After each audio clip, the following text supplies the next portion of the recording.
ఆధారపడటం కాదు, మనకై మనం ₹1 సంపాదిస్తే ఎలా ఉంటుంది, ఒకరిచ్చిన అమౌంట్ మనం ఎంత ఖర్చు పెట్టినది మనం సాటిస్ఫాక్షన్ అవ్వము. అది మనం కష్టపడి సంపాదించి రూపాయి ఖర్చు చేస్తే ఆ రూపాయి విలువ ఏంటి అనేది తెలుస్తుంది.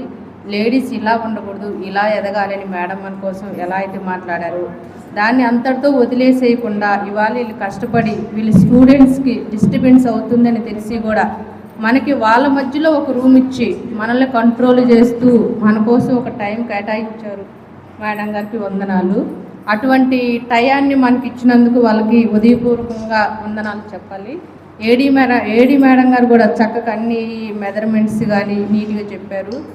ఒక బోటిక్ నుంచి ప్రియా మేడంని తీసుకొచ్చి మనం ఏంటంటే అందరూ ఇక్కడ ఉన్నవాళ్ళు టైలర్స్, కొంచెం టైలర్స్, వీళ్ళ వల్ల ఏంటి ఇంకా చక్కగా ఇంకా మేమేంటి వర్క్ చేయగలం, ముందుకు వెళ్ళగలం అనే ఉద్దేశాన్ని కూడా మీరు పెంచుకోవాలి. ఇంటికి ఇక్కడికి వచ్చేసాము, ఇక్కడ పని అయిపోయింది అని వదిలేసేయకూడదు. దీన్ని ఇంటికి వెళ్ళాక కూడా మేము ముందు స్థాయికి మీరు వెళ్ళారు అంటే ఎక్కడి నుంచి వెళ్ళాము, ఒక ట్రైనింగ్లోకి వెళ్ళాము. ఆ ట్రైనింగ్లో మేము ఇలా నేర్చుకున్నాము, ఆ ట్రైనింగ్ నుంచి మేము ఎదగగలిగామన్న మాట కూడా మన నోట్లో నుంచి వేరే వాళ్ళకి రావాలి. అలా వచ్చినప్పుడు అది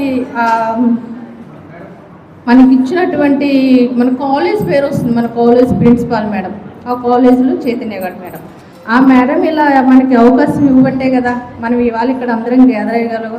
ఈ మానవతా సంస్థ వాళ్ళు మన మేడంకి వాళ్ళకి పర్మిషన్ ఇవ్వబట్టి ఈ కాలేజ్ వాళ్ళకి ఎగ్జామ్స్ ఇవి జరుగుతున్నా కానీ వాళ్ళకి డిస్టర్బెన్స్ అవుతున్నా కానీ మనకి కానీ ప్రతి ఒక్క ఫెసిలిటీ మంచిగా ఇచ్చారు, మంచిగా ట్రైనింగ్ అనేది ఇచ్చారు, మనకి మంచి మాటలు చెప్పారు. దాంతోపాటు మంచి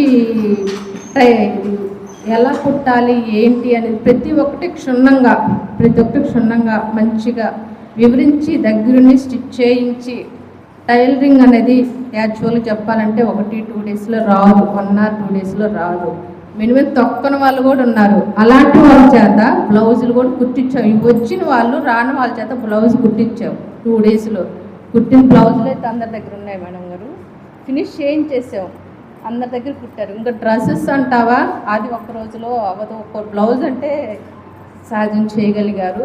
ఇలాగ ఇంకా ఏవైనా ఇలాంటివి మాకేమైనా ఉంటే అవకాశాలు ఇవ్వండి మేడం గారు. జూట్ బ్యాగ్స్ కుడతామని అందరూ అడుగుతున్నారు. మీ కాలేజ్ తరఫున ఏమన్నా స్టిచ్చింగ్స్ అలా ఏమైనా ఉంటే మానవతా సంస్థ తరఫున మాకు ఇస్తే ముందుకు వెళ్తాము. థ్యాంక్ యూ, ధన్యవాదాలు.